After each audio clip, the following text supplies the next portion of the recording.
The rain came down in sheets, blurring the neon lights of the small town street, but inside Lila's place, the air was warm with the scent of fresh bread and simmering tomato sauce.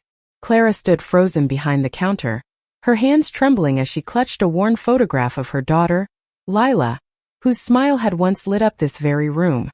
Tonight, the restaurant her parents built to honor her memory felt heavier than ever, until the bell above the door chimed, and a ghost walked in. Clara's heart stopped. The woman who entered was soaked from the rain, her short, tousled brown hair clinging to her forehead, but it was her eyes, those piercing green eyes, that made Clara's knees buckle. They were Lila's eyes, unmistakably, though the woman carried herself with a stranger's weight, her leather jacket scuffed and her boots worn.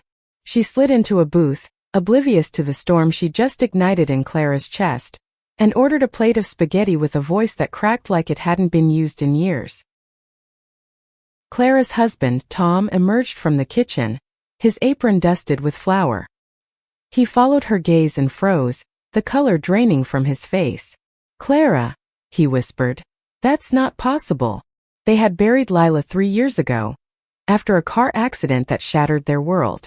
Her girlfriend, Emma, had been in the car too, but she survived, barely, and vanished from their lives soon after. This restaurant, Lila's place, was their way of keeping their daughter's spirit alive. A tribute to her dream of owning a cozy Italian eatery where everyone felt like family. But now a woman who could be Lila's twin sat in their booth, stirring memories they'd fought to bury. Clara forced herself to move, her hands shaking as she carried the plate of spaghetti to the table. "Here you go," she managed, her voice barely above a whisper. The woman looked up, and for a moment their eyes locked. There was no recognition in her gaze, only a quiet exhaustion, but Clara's heart screamed that this was her daughter. She wanted to reach out, to demand answers, but the woman just nodded and began to eat, her movements slow and deliberate, like someone who'd forgotten how to savor a meal. Tom pulled Clara back to the counter, his voice low and urgent. "It's not her, Clara. It can't be. We saw the body. We held her funeral." His words were meant to ground her, but they only fueled the fire in her chest. She didn't care about logic. She didn't care about the coroner's report or the closed casket. Something in her gut told her this woman was connected to Lila, and she wasn't letting her walk out without answers. The restaurant was quiet that night, save for the soft clink of forks and the hum of the old jukebox playing Ella Fitzgerald. Clara watched the woman eat, her mind racing. Lila had been 25 when she died, vibrant and unapologetic, her love for Emma a fierce, beautiful thing that had challenged Clara and Tom's small-town sensibilities. They'd struggled to understand their daughter's identity, but Lila's warmth and persistence had softened their hearts. When she died, they'd poured their grief into this restaurant, decorating it with her favorite things. Fairy lights, vintage records, and a chalkboard menu that mimicked her handwriting. Every detail was a piece of her. Until now, when a stranger threatened to unravel it all. The woman finished her meal and left a crumpled 20 on the table. As she stood to leave, Clara's resolve broke. "Wait," she called, her voice louder than she intended. The woman turned, her expression guarded. "Do I know you?" Clara asked, stepping closer. The woman's brow furrowed, and for a split second, something flickered in her eyes, confusion, maybe fear. "No," she said softly. "I don't think so." But her voice carried a tremor that made Clara's heart race. She was lying, or hiding something. Tom placed a hand on Clara's shoulder, a silent plea to let it go, but she couldn't. "What's your name?" she pressed. The woman hesitated, her fingers tightening around the strap of her bag. "Ellie," she said finally, the name falling like a stone between them. Clara's breath caught. It wasn't Lila's name, but it was close enough to twist the knife in her chest. Before she could say more, Ellie turned and slipped out into the rain, leaving Clara staring at the empty booth. That night, Clara couldn't sleep. She sat at the kitchen table in their apartment above the restaurant, the photograph of Lila clutched in her hands. Tom sat across from her, his eyes red from exhaustion. "We need to find her," Clara said, her voice fierce. "If there's even a chance." Tom shook his head, but his resolve was weakening. "Clara, we can't chase ghosts. What if she's just someone who looks like her? But Clara wasn't listening. She was already planning, her mind racing with possibilities. She would track this woman down. She would find out who she was and why she'd come to Lila's place. The next morning, Clara opened the restaurant early, her eyes scanning every customer who walked in. She didn't know if Ellie would return, but she felt it in her bones she would. Meanwhile, she began asking around town, discreetly at first. Had anyone seen a woman with short brown hair and green eyes? Had anyone heard of someone named Ellie? The answers were vague, unhelpful, but Clara didn't care. She had a purpose now, a spark of hope that felt dangerously close to madness. By midday, the restaurant was bustling, and Clara was distracted, her thoughts consumed by the stranger. That's when the door chimed again, and another familiar face walked in, Emma, Lila's old girlfriend. Clara's heart lurched. Emma looked different, her long blonde hair now streaked with gray, her face etched with lines that hadn't been there 3 years ago. She carried herself with a quiet strength, but her eyes were haunted. "Clara," Emma said, her voice soft but steady. "I heard about last night. I think we need to talk." Clara's hands trembled as she led Emma to a quiet corner of the restaurant. "You saw her too?" she asked, barely able to get the words out. Emma nodded, her expression unreadable. "I don't know who she is, Clara, but I saw her leaving last night. And I swear for a moment I thought it was Lila." The words hung between them, heavy with possibility. Clara's mind raced. If Emma, who had loved Lila so fiercely, felt the same pull, then maybe she wasn't crazy. Maybe this woman, this Ellie, was the key to unraveling a truth they'd all been too broken to face. Emma sat across from Clara in the dimly lit corner of Lila's place, her hands wrapped tightly around a mug of coffee. The restaurant hummed around them, but their table felt like a bubble, sealed off from the chatter and clatter of plates. Clara leaned forward, her voice low. "Tell me everything, Emma. What did you see last night?" Emma's eyes flickered with something Clara couldn't quite read, grief maybe or fear. "I was across the street picking up groceries," she began, her voice steady but laced with tension. "I saw her walk out of here, Clara. She looked so much like Lila. The way she moved, the way her hair fell across her face. But it wasn't just that. It was the way she paused at the door, like she was remembering something she couldn't quite grasp." Clara's heart pounded. "Did you follow her?" Emma nodded, her lips pressing into a thin line. "I tried. She got into a beat-up old truck and drove off before I could catch up. I didn't get a license plate, but I saw the direction she went. Toward the old mill road." Clara's mind raced. The mill road led to a stretch of abandoned warehouses and cheap motels, a place where people went to disappear. If this Ellie was hiding, that's where she'd be. Tom appeared at their table, his face etched with worry. "Emma," he said, his voice gruff but kind. "You sure you're not just seeing what you want to see? We all miss her."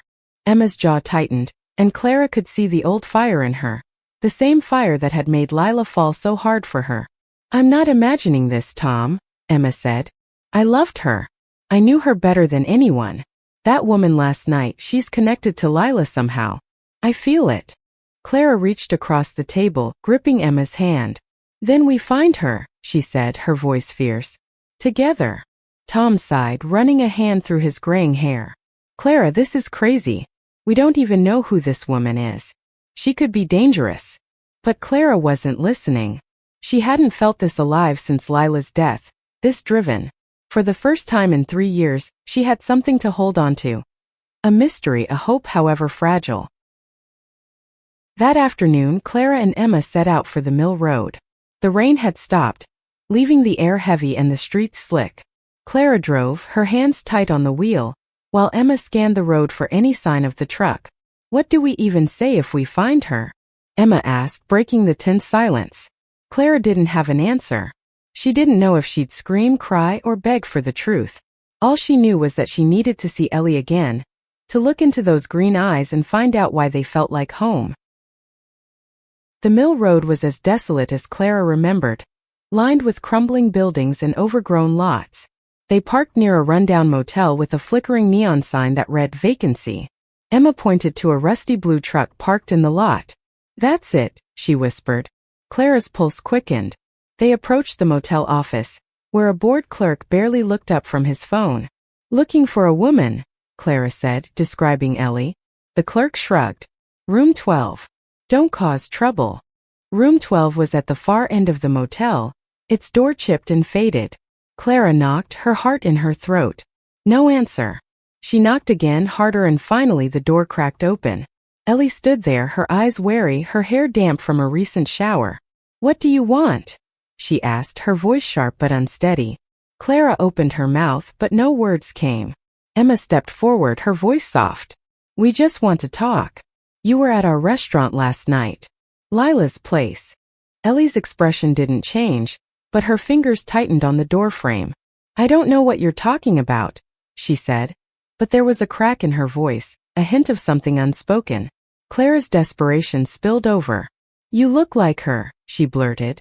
"You look like my daughter."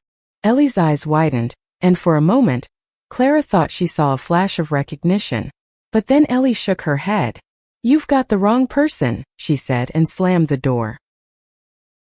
Clara stood frozen, her breath ragged. Emma touched her arm. "She's hiding something," Emma said quietly. "We can't give up." They returned to the car, but Clara couldn't shake the image of Ellie's face, the way her eyes had flickered with something like fear. Back at the restaurant, Clara pored over old photos of Lila, searching for clues. She pulled out Lila's journal, which she'd kept hidden since the accident. The pages were filled with Lila's dreams of opening a restaurant, her love for Emma, her frustration with her parents' slow acceptance. But there was nothing about anyone named Ellie. That night, the restaurant was packed, but Clara's mind was elsewhere. She kept glancing at the door, half expecting Ellie to walk in again. Emma stayed late, helping with dishes, her presence a quiet comfort. "I never stopped loving her," Emma said suddenly, her voice barely audible over the clatter of plates. Clara paused, her hands in soapy water. "I know," she said softly. "And I know she loved you too." It was the first time Clara had acknowledged Emma's place in Lila's life so openly, and the words felt like a bridge between them. As they closed up, Clara made a decision. "Tomorrow we go back to the motel," she said. "We're not letting this go." Emma nodded, her eyes fierce with determination. They didn't know what they were chasing. A ghost, a coincidence, or something else entirely. But they were in it together now, bound by their love for Lila and the mystery of the woman who wore her face. The morning sun barely pierced the fog as Clara and Emma drove back to the motel, the silence between them thick with unspoken questions. Clara's hands gripped the steering wheel, her mind replaying Ellie's guarded expression, the way her voice had faltered. She wasn't ready to believe this was just a coincidence. Not when every instinct screamed that Ellie was more than a stranger. They parked near room 12, the blue truck still in the lot. Clara's heart raced as they approached the door, but before she could knock, it swung open. Ellie stood there, a duffel bag slung over her shoulder, her face pale and tense. "You again," she said, her voice low. "I told you, you've got the wrong person." But her eyes darted to the side, betraying her calm. "We just want to understand," Emma said, stepping forward. Her voice was gentle but firm, the same tone she'd used to calm Lila during their fiercest arguments. "You look like someone we loved, someone we lost. Can you at least tell us who you are?" Ellie's jaw tightened, and for a moment, Clara thought she might bolt. But then she sighed, her shoulders slumping. "Fine. But not here." They followed her to a diner down the road, a greasy spoon with cracked vinyl booths and coffee that tasted like regret. Ellie sat across from them, her fingers tracing the rim of her mug. "My name's Ellie Carter," she said finally. "I'm just passing through. I don't know you, and I don't know your daughter." But there was something in her tone, a hesitation that made Clara's skin prickle. "Where are you from?" Clara asked, leaning in. Ellie's eyes flickered. "Nowhere important. I move around." Emma's voice was soft but piercing. "You moved like her. You even ordered her favorite meal. Spaghetti with marinara, no cheese."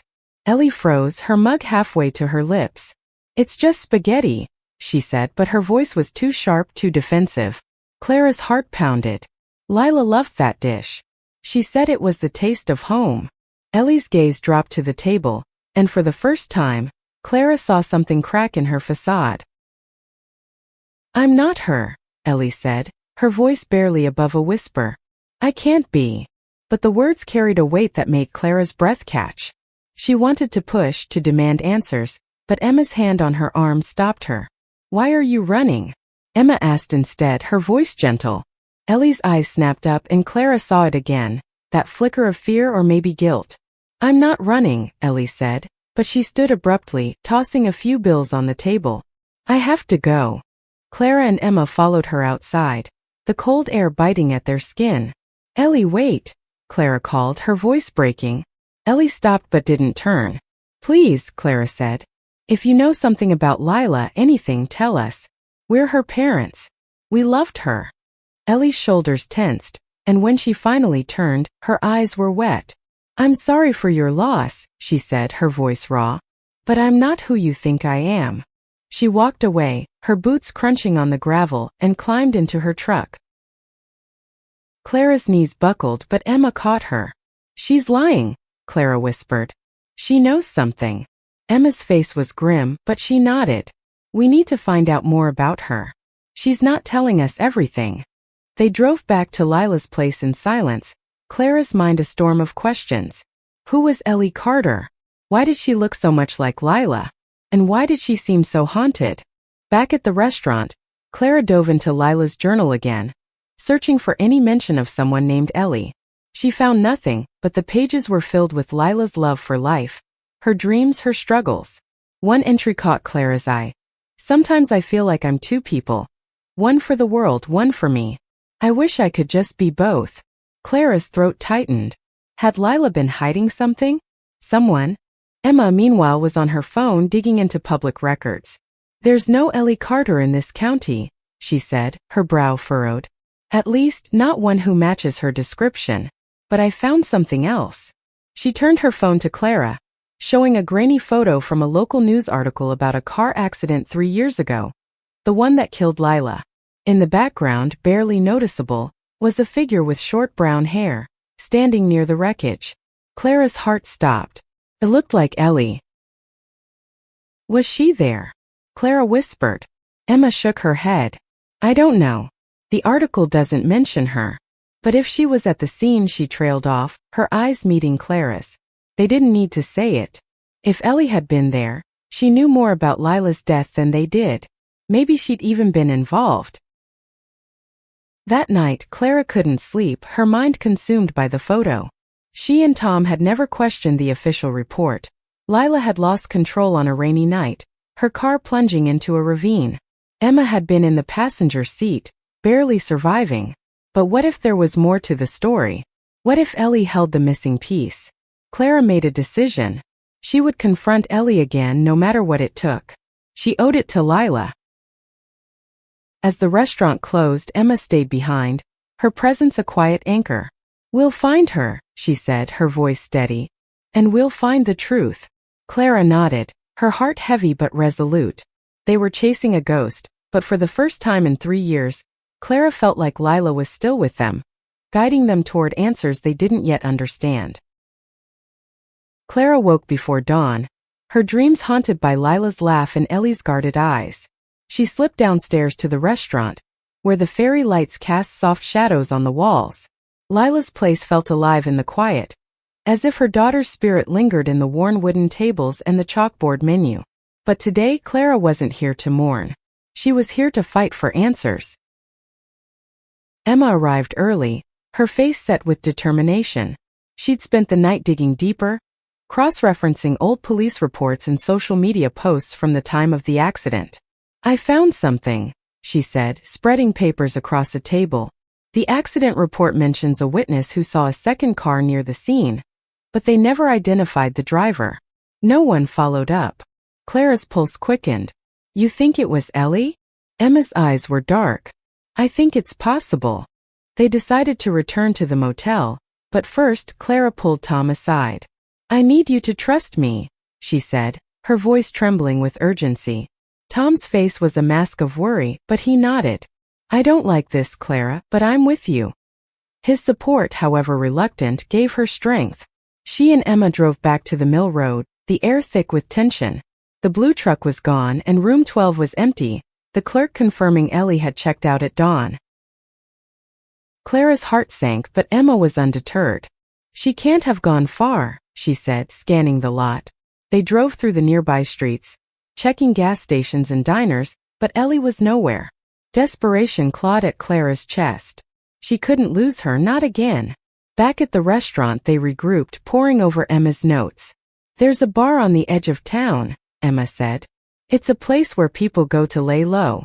If Ellie's still around, she might be there." The bar was a dive, its neon sign buzzing faintly in the twilight.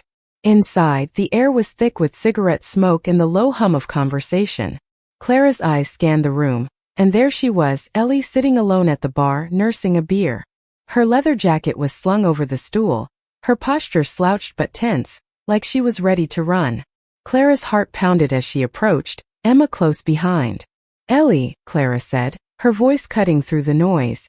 Ellie's head snapped up, her eyes narrowing. "You don't give up, do you?"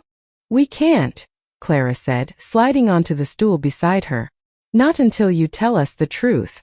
Ellie's gaze flickered to Emma, then back to Clara. "I told you, I'm not who you think I am." But her voice was unsteady, and Clara saw the cracks in her armor. "Then why do you look like her?" Clara pressed. "Why were you at Lila's place? Why did you order her favorite meal?" Ellie's fingers tightened around her bottle, her knuckles white. Emma leaned in, her voice soft but unrelenting. "You were there, weren't you? The night of the accident. I saw you in the photo." Ellie's face went pale, and for a moment Clara thought she might bolt. But then she sighed, her shoulders slumping. "You don't understand," she whispered. "It's complicated." Clara's heart raced. "Then make us understand," she said. "Please." Ellie took a long swig of her beer, her eyes distant. "I knew Lila," she said finally, her voice barely audible. "Not well, but I knew her. We met a few months before the accident. She was kind to me, kinder than most." Clara's breath caught. "How?" she asked. Ellie's gaze dropped to the bar. "I was in a bad place. Lila helped me out, gave me a place to crash for a couple of nights. She talked about you, her parents, her dreams. She loved you both, even when you didn't get her." Clara's eyes burned with tears. She could hear Lila's voice in Ellie's words, the way she'd always seen the best in people. "What happened that night?" Emma asked, her voice trembling. Ellie's jaw tightened. "I wasn't in the car. I swear. But I was there on the road. I saw it happen." Her voice broke and she looked away. "I saw the other car, the one that ran her off the road. I tried to help, but it was too late." Clara's world tilted. "There was another car," she whispered. Ellie nodded, her eyes haunted. "I didn't stick around. I was scared. I had my own problems, my own reasons to stay under the radar." "I'm sorry." Clara's mind reeled. All this time they believed it was an accident, a tragic twist of fate. But if Ellie was telling the truth, someone else was responsible for Lila's death. "Why didn't you tell anyone?" Emma asked, her voice sharp with pain. Ellie's eyes met hers, raw and unguarded. "I was a coward," she said simply. "I didn't think anyone would believe me. I still don't." Clara reached out, her hand trembling as she touched Ellie's arm. "We believe you," she said, her voice fierce. "And we're going to find out who did this." Ellie pulled away, her expression torn. "I can't stay," she said. "I've already said too much." But Clara wasn't letting her go. "You're part of this now," she said. "You owe it to Lila." Ellie's eyes searched hers, and for the first time, Clara saw something like resolve. "Meet me tomorrow," Ellie said finally. "I'll tell you what I know. But after that, I'm gone." As Ellie left the bar, Clara and Emma sat in stunned silence. The truth was closer than ever, but it came with a price. A truth that could unravel everything they thought they knew about Lila's death. And Clara was ready to pay it. Clara barely slept, her mind a tangle of Ellie's words and the weight of a truth she wasn't sure she was ready to face. Lila's place opened at dawn, but Clara's heart wasn't in the clatter of pots or the chatter of early customers. She kept glancing at the door, waiting for Ellie to keep her promise. Emma sat at the counter, her laptop open, combing through old news articles and police reports, her face set with the determination Clara hadn't seen since Lila's funeral. Tom moved quietly around the kitchen, his usual warmth replaced by a tense silence. "You sure about this, Clara?" he asked, pausing to wipe his hands on his apron. "What if this Ellie is just stringing us along?" Clara met his eyes, her voice steady despite the storm inside her. "Then we'll know. But if she's telling the truth, Tom, we owe it to Lila to find out what really happened." The door chimed at noon and Ellie walked in, her leather jacket slung over one shoulder, her eyes scanning the room like a cornered animal. She slid into a booth and Clara and Emma joined her, the air between them crackling with tension. "I don't have long," Ellie said, her voice low. "I meant what I said. I'll tell you what I know, but then I'm out." Clara nodded, her hands clasped tightly under the table. "Just tell us." Ellie leaned back, her gaze distant. "That night, I was driving behind Lila's car. I'd been staying at her place for a few days trying to get my life together. She was giving me a ride to the bus station." Her voice faltered and she took a shaky breath. "It was raining hard and the roads were slick. I saw a black SUV come up fast behind her. It didn't slow down. It clipped her car, sent it spinning. I pulled over and ran to help, but the SUV was gone and Lila's car was." She stopped, her eyes wet. "I couldn't get to her. The ravine was too steep, and the car was a wreck." Clara's chest tightened, her mind flashing to the coroner's report. Skid marks, no mention of another vehicle. "Why didn't you tell the police?" she asked, her voice shaking. Ellie's jaw clenched. "I was on parole. I'd been in trouble before, petty stuff but enough to make me a bad witness. I didn't think anyone would listen to me. And I was scared. The SUV, it didn't feel like an accident. It felt personal." Emma's eyes narrowed. "Personal how?" Ellie hesitated, her fingers drumming on the table. "Lila told me she'd been getting threats. Anonymous notes, calls in the middle of the night. She thought it was because of who she was, her relationship with you." She looked at Emma, her expression heavy. "She didn't want to worry you, so she kept it quiet. But she was scared." Clara's world tilted. Lila, her fearless daughter, had been afraid? And she'd never said a word. Guilt clawed at her, sharp and relentless. "Why didn't she tell us?" she whispered. Ellie's eyes softened. "She didn't want to burden you. She said you were just starting to accept her, to accept Emma. She didn't want to ruin that." Clara's throat burned, tears spilling over. All this time she'd thought she knew her daughter, but there were pieces of Lila she'd never seen. Emma's voice was steady, but her hands trembled. "Do you know who was driving the SUV?" Ellie shook her head. "I didn't see the driver. Just the car, black, no plates, tinted windows. I tried to memorize it, but I was panicking." She paused, her voice dropping. "But I heard something later. Rumors. There was a guy in town, someone with money who didn't like Lila. Didn't like what she represented. I don't know his name, but people said he had pull. Enough to make things disappear." Clara's blood ran cold. Their town was small, conservative, and while most had warmed to Lila's place, there were always whispers, judgmental glances. Could someone have hated Lila enough to kill her? Emma's face was pale, but her eyes burned with resolve.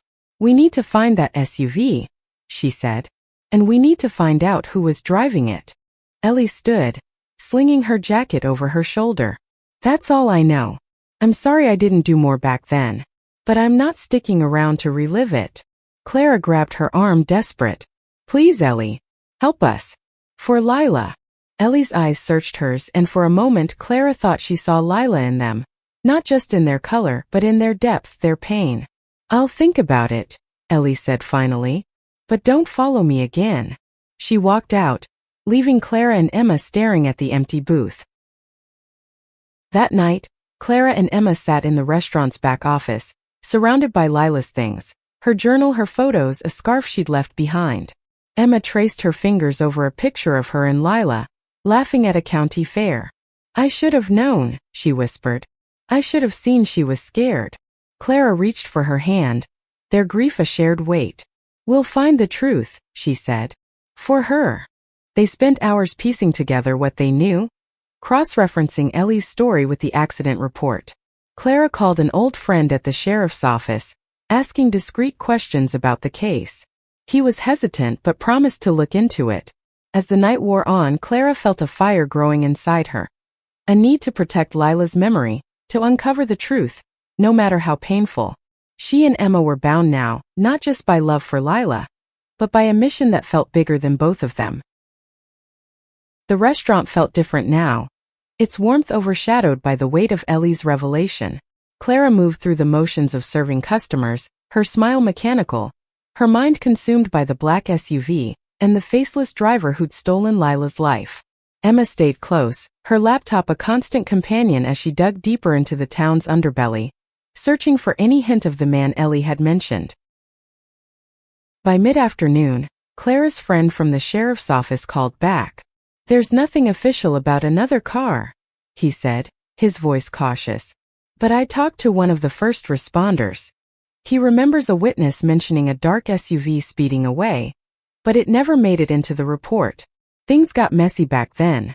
Clara's heart sank. "Messy how?" she pressed. He hesitated. "There was pressure to close the case quickly. From higher up. That's all I'll say." Clara hung up, her hands shaking. Pressure from higher up? In their small town, that could only mean a handful of people, someone with money, influence, and a grudge. She shared the call with Emma, who nodded grimly. "We need to talk to Ellie again," she said. "She knows more than she's letting on." But Ellie hadn't returned to the restaurant, and her truck was nowhere to be found. Clara's hope flickered, but she refused to let it die. That evening, a regular customer, an older woman named Ruth who'd known Lila since she was a child, pulled Clara aside. "I heard you've been asking questions," Ruth said, her voice low. "About Lila's accident." Clara's pulse quickened. "Do you know something?" Ruth's eyes darted around the restaurant. Then she leaned in. "There was talk back then about a man who didn't like Lila's lifestyle. He's got a big house up on Maple Hill. Drives a black SUV. Name's Richard Hale." Clara's blood ran cold. Richard Hale was a local businessman, wealthy and well-connected, with a reputation for his conservative views. He'd never set foot in Lila's place, but Clara remembered the way he'd glared at Lila and Emma at a town festival years ago, his disapproval palpable.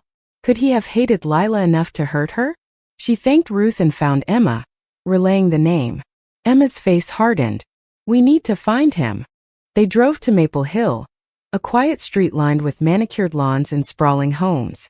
Hale's house was at the end, a modern monstrosity of glass and stone. A black SUV sat in the driveway, its tinted windows gleaming in the dusk. Clara's heart pounded as they parked across the street, watching the house. "What do we do?" she whispered. Emma's jaw was set. "We watch. We wait. If he's guilty, he'll slip up." Hours passed, the night growing colder. Just as Clara's resolve began to waver, the garage door opened, and the SUV pulled out. They followed at a distance, the tension in the car thick enough to choke on. The SUV led them to a warehouse on the edge of town, a place Clara had never seen. Hale parked and went inside, his movements quick and purposeful. "What's he doing here?" Emma muttered. Before Clara could answer, another car pulled up, a rusty blue truck. "Ellie." Clara's breath caught as Ellie stepped out, glancing around before slipping into the warehouse. "What the hell is she doing?" Emma hissed. Clara's mind raced. Was Ellie working with Hale? Or was she confronting him? They crept closer, staying low, and peered through a grimy window. Inside, Ellie stood face to face with Hale, her posture tense, her voice too low to hear. Hale's face was red, his gestures sharp, and Clara's stomach twisted. This wasn't a friendly meeting. "We need to get in there," Clara whispered, but Emma grabbed her arm. "Wait. We don't know what's happening." Before they could decide, a shout echoed from inside, followed by the sound of something heavy hitting the floor. Clara's heart stopped. She didn't think. She ran to the door, Emma close behind. Inside, Ellie was on her knees, clutching her side, while Hale loomed over her, a crowbar in his hand. "You should have stayed gone," he growled. Clara didn't hesitate. She grabbed a metal pipe from a pile of junk and swung, catching Hale's arm. He stumbled, cursing, and Emma tackled him, pinning him to the ground. "Call the police," Emma shouted, and Clara fumbled for her phone, her hands shaking as she dialed 911. Ellie staggered to her feet, blood seeping through her shirt. "I'm okay," she gasped, but her face was pale. He admitted it. To everything. The police arrived quickly, their sirens cutting through the night. Hale was cuffed, his face a mask of rage, while paramedics tended to Ellie. Clara knelt beside her, tears streaming down her face. "Why didn't you tell us you were meeting him?" she asked. Ellie's eyes were heavy with pain. "I wanted to protect you, like Lila did." Clara's heart broke at the words, at the truth she was only beginning to understand. As Hale was led away, he spat venomous words confirming what Ellie had said. He'd hated Lila, hated what she stood for, and had run her off the road in a drunken rage. The police took Ellie's statement, her voice steady despite her injury. She tracked Hale down, hoping to get a confession, but hadn't expected him to turn violent. Clara and Emma listened, their grief and anger mingling with a strange sense of relief. The truth was out, but it came at a cost. Back at Lila's place, Clara held Emma's hand, their shared pain a quiet bond. Ellie was in the hospital, but she'd promised to return, and Clara believed her. For Lila they would keep fighting, keep loving, keep her memory alive. The hospital room was quiet, save for the soft beep of monitors and the faint hum of fluorescent lights. Clara sat beside Ellie's bed, her hands clasped tightly, while Emma stood by the window, staring out at the dawn breaking over the town. Ellie's side was bandaged, her face pale but calm. The weight of her secrets finally lifted. "I'm sorry I ran," she said, her voice hoarse. "I thought it was better if you didn't know." Clara shook her head, tears brimming. "You brought us the truth. That's more than we ever hoped for." Ellie's eyes, so like Lila's, softened. "She deserved better," she said. "She was the only one who ever saw me, really saw me. I owed her this." Clara reached for her hand, squeezing gently. "You're not alone anymore," she said, and for the first time Ellie didn't pull away. The police had taken Richard Hale into custody, his confession recorded by Ellie's phone before he'd attacked her. The black SUV, the threats, the drunken rage. It all came pouring out, a sordid story of hatred and cowardice. Hale had targeted Lila because she represented everything he despised. A young woman unapologetically in love, living her truth in a town that didn't always understand. The case was reopened and the town buzzed with shock, but for Clara, Emma, and Ellie it was more than justice, it was closure. Back at Lila's place, the restaurant felt different, lighter somehow, as if Lila's spirit had finally found peace. Clara and Emma worked side by side, their grief no longer a wall between them but a bridge. They hung a new photo on the wall, a candid shot of Lila and Emma laughing, taken by Ellie during one of her brief stays with Lila. It joined the other mementos, a testament to love that endured beyond loss. Ellie recovered slowly, spending her days at the restaurant, helping with small tasks as her strength returned. Clara watched her closely, seeing glimpses of Lila in her gestures, her quiet kindness. She wasn't Lila, but she carried a piece of her, a connection Clara hadn't expected to find. One evening as they closed up, Ellie paused at the chalkboard menu, her fingers tracing Lila's handwriting. "She'd be proud of this place," she said softly. Clara smiled, her heart full. "She'd be proud of you too." Emma too found a new purpose. She started a local support group for LGBTQ youth, using Lila's place as a meeting space. The kids came in droves, drawn by the warmth of the restaurant and the story of Lila's life. Clara watched them laugh and share, their voices filling the space with hope. She thought of Lila, who'd always dreamed of a place where everyone felt safe, and knew they'd made her vision real. One night as the restaurant emptied, Clara, Emma, and Ellie sat together at a corner table, sharing a bottle of wine. The jukebox played Lila's favorite song, and for a moment, it felt like she was there with them. "I used to think love was just pain," Ellie said, her voice quiet. "But Lila showed me it could be more." "You all did." Clara's eyes met Emma's and they smiled, their hands brushing under the table. Love had brought them here through grief and truth, to this moment of healing. The restaurant thrived, not just as a business but as a beacon. People came from miles away, drawn by the story of Lila's place. A restaurant built on love, loss, and redemption. Clara and Tom welcomed them all, their hearts open wider than ever before. Emma became a partner in the business, her vision shaping its future, while Ellie stayed on, finding a home in the place Lila had inspired.